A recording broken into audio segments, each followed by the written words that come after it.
네, 오늘 신정부 부동산 양적 확대에 집중하자. 이 부동산 결국 주택이죠. 아파트의 숫자를 늘리는데 집중하자. 관련 종목을 갖고 왔으니까요. 리뷰 듣고 종목 소개해드리도록 하겠습니다. 자, 리뷰 가보도록 하겠습니다. 오늘 리뷰해 드릴 종목은 일단 그 목표 터치한 종목 중에서 이 노루 있습니다. 노루.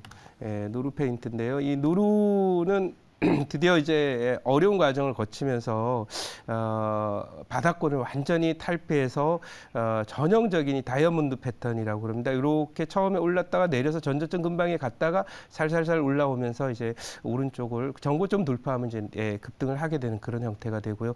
본격적인 고점 돌파를 향한 그런 시동이 걸려 있는데요. 이 종목이 이제 아까 말씀드린 대로 오늘장 한마디의 얘기처럼 이번 2012년도에는 이제 수직 증축 및 재건축이라 그래서 리모델링이기 때문에 기본적으로 주택의 질적인 수준을 높이는데 타겟이 가 있었습니다. 그러다 보니까 고급 가구라든지 이런 걸 판매하는 한생 같은 종목이 한 40배 정도 갔던 건데요. 이번에는 250만 호라고 하는 그 숫자에서 보다시피 그야말로 질보다는 양이다 이렇게 볼 수가 있겠어요. 그래서 그 양적인 그런 소위 주택 공급의 정책의 포커스가 맞춰 있기 때문에 주택량 공급이 많이 늘어나게 된다면 거기에 들어가는 소재 또 부품 뭐 재료 이런 것들의 수혜가 많이 기대가 된다라고 봐서 아무튼 뭐 이 주택이 많이 늘어나면 시멘트도 많이 들 거고 또 벽돌도 많이 들 거고 뭐 페인트나 조명 이런 것도 많이 들지 않을까 이렇게 생각을 합니다. 그래서 그런 면에서 노루페인트 이제 시작이니까 여기 빨간선 지나는 자리가 이제 우주 돌파 자리인데요. 여기가 17,000원 정도 돼요. 그러니까 뭐 지금서부터도 17,000원 자리까지 거래하면 한 5,000원 정도만 수익이 난다 하더라도 한 40% 수익 가까이 되지 않습니까? 그래서 편안한 자리고 바닥이 완전히 확인이 된 그런 모습이 이제부터 본격 테이크업이다. 이륙했으니까 이제 날아갈 일만 남았다 이렇게 보고요. 수익 극대화하셨으면 좋겠다라고 말씀드리고 그 다음 종목은 이제 TYM이라고 있습니다. 지금 이 TIM이라고 하는 종목인데요. 이것도 이제 그 우크라이나 전쟁으로 인해서 글로벌 곡물 가격 문제가 되면서 그 미국에도 이 농기계 관련 종목들이 요즘 굉장히 좋습니다. 그렇기 때문에 이 종목도 이제 미국의 그 트랙터라든지 이런 걸 수출을 하고 호주라든지 뭐 캐나다라든지 이런 쪽에 아무래도 우크라이나에서 생산을 못하게 된 식량들을 다른 국가들에서 생산을 하려면 당연히 이 그 양을 늘리기 위해서 뭔가 투입을 늘려야 되는데 뭐 땅이야 늘 있는 거고요. 거기에 이제 트랙터라든지 이런 걸 집어넣어서 효율성을 높이는 방법으로 생산성을 높이는 방식으로 투자가 진행되지 않을까 생각해서 1차 목표치 터치를 했는데 제법 많이 올랐습니다. 그래서 이 종목은 추가 상승하면서 아마 2,500원 정도 전후에 놀부 고점이 있기 때문에 이 정도까지는 충분히 보인다 이렇게 말씀을 드려보도록 하겠습니다. 자, 그렇게 이제 두 종목 목표치 터치한 종목 보시고요. 그리고 이제 한 종목 더 이 리뷰를 간다면 삼표 시멘트입니다.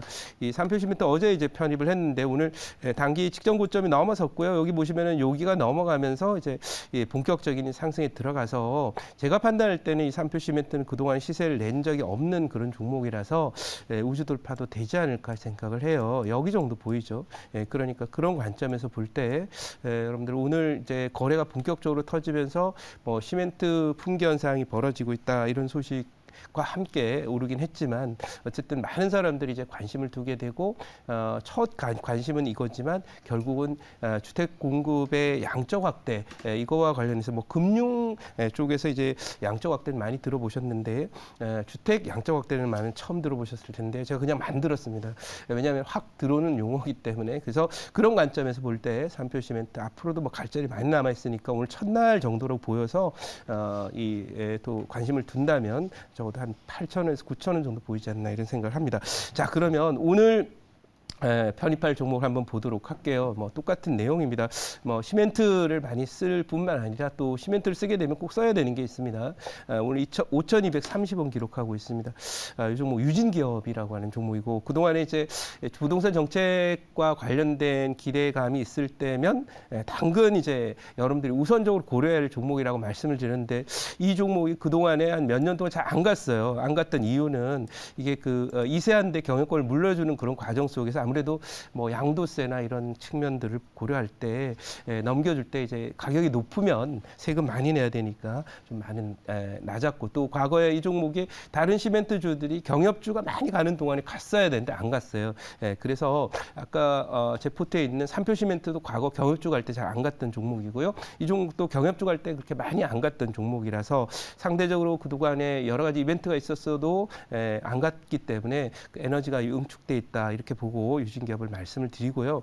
이 종목은 사실 그 펀더멘탈이라는 그런 측면에서 볼 때는 뭐 탄탄한 그런 펀더멘탈을 보유하고 있습니다. 그래서 지금 PR이나 이런 부분을 보더라도 다른 시멘트 관련 종목보다 한 절반 이상 저평가되어 있는 그런 종목이고 이 회사는 레미콘 만드는 회사입니다.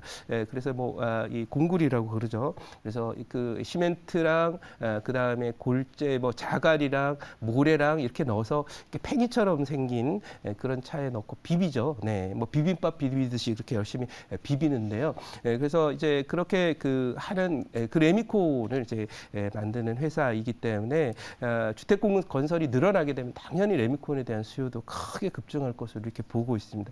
더군다나 이 종목의 차별적인 모멘텀은 제가 말씀드린 대로 이제 주가를 누를 요인이 다 사라졌다라고 하는 그런 요인이라서 상대적인 저평가가 이 절대적인 저평가 상태를 이제는 벗어날 때가 되었다라고 볼 수 있고 과거에 소위 그 2012년인데도 이 종목이 그렇게 많이 못 갔습니다. 아까 말씀드린 대로 뭐 그런 요소하고 관련이 돼 있다.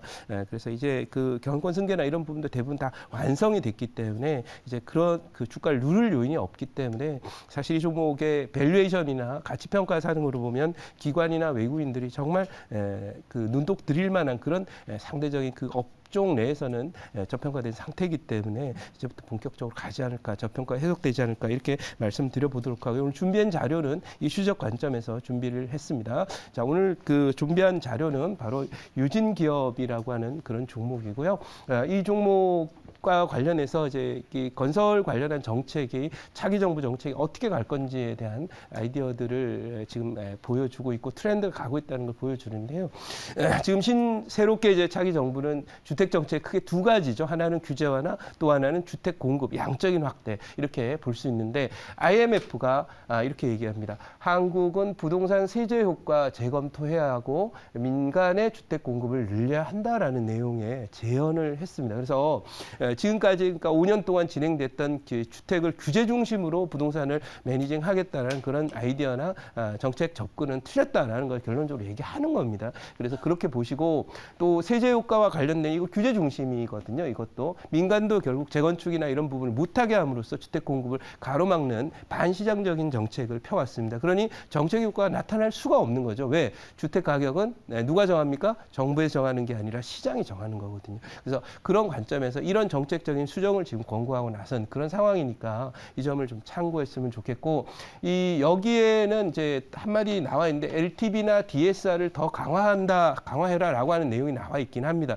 그것은 IMF라는 것이 국제통화기금, 즉 그 나라의 국가의 금융 안정성이라든지 외화 유동성이라든지 부채 비율이라든지 이런 부분에 대한 권고를 하고 가이드라인을 제시하는 입장이기 때문에 한국의 부채 문제와 관련해서는 사실은 매니징이 필요하다는 언급이 나와 있어요. 최근에 뭐 정권이 바뀐다고 뭐 은행들이 막 그 한도를 늘린다라는 얘기도 있고 뭐 작년 불과 한 2달 전까지만 해도 줄여놨던 신용대출하는 데를 뭐 많이 푼다는 얘기도 있고 막 그렇습니다만 제가 판단할 때는 사실 적절한 정책 방향은 아니다 이렇게 저도 생각하고 있습니다. 왜냐하면 한국의 가계부채 문제는 과거에 그 일본 사례나 일본의 그 부동산 버블 붕괴 사례나 또 최근에 중국의 부동산이 폭락하는 사례 그리고 과거 2008년도에 미국 금융위기의 사례 이런 부분을 항상 참고하면서 위험이 있다면 매니지먼트하고 관리하는 것이 기본입니다. 인기에 영합하는 정책은 결국 모두를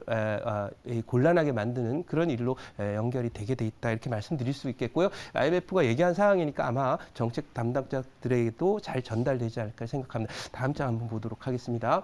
자, 다음 장은 이 새로운 그 인수위가 문정부와의 부동산 차별화 총력전을 구상하고 있다 이렇게 얘기를 하고 있는데요. 여기에 보면은 제가 얘기한 대로 그대로 나와 있죠. 시장 생리를 외면한 정책이 집값 상승을 부채질했다라고 하는 그런 내용이기 때문에 기존의 문정부의 정책 기조를 완전히 뒤집을 것이다 이렇게 할 수 있고요.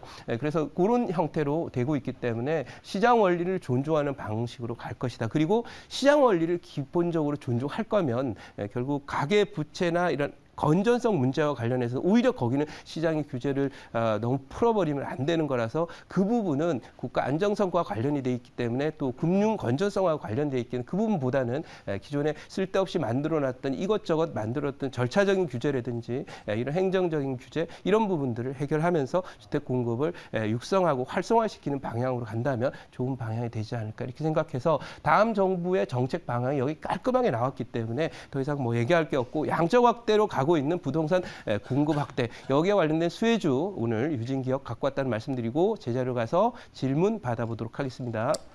네, 제가 질문해 보겠습니다. 이런 유진기업 같은 회사들은 이런 부동산 정책 그리고 최근에 또 이제 유연탄 가격 상승으로 인해 가지고 뭐 시멘트 가격도 계속 올라갈 가능성이 높다 보니까 앞으로도 계속 수혜를 좀 받을 것 같은데 일단은 오늘 이제 시멘트 관련된 종목들 많이 움직이고 있습니다만은 이 유진기업이 가진 좀 차별화된 특징이 있다라고 좀 보시는 게 있으면 그거 말씀해 주세요. 네, 아까 말씀드렸지만은 사실 이 종목이 사실 그 시멘트 관련 종목들이 2018년도에 이제 경협주 갈 때도 막 날라갔거든요. 네. 유독 이 종목만 안 가더라고요. 그리고 또 2012년, 13년 때 이제 수익 증축, 재건축 완화 기조로 이제 그때 시멘트 관련 좀 오를 때도 이 종목 이상하게 안 갔어요. 그 요인이 결국 이제 경권 승계와 관련된 지분을 넘겨줘야 되는 그런 상황들을 맞다 보니까 주가 저평가 요인이 되었다. 못 오르게 누르니까요. 그래서 그런데 이제 그런 저희 승계 문제가 끝났으니까 이제 소외될 이유가 다 사라졌다라고 보고 이게 다른 점과 차별화되는 요인이다. 이렇게 말씀드리도록 하겠습니다. 자, 그러면 이 종목 1차 목표치는 6,200원, 2차 목표치는 9,000원, 손절가는 4,500원 대응하도록 하겠습니다.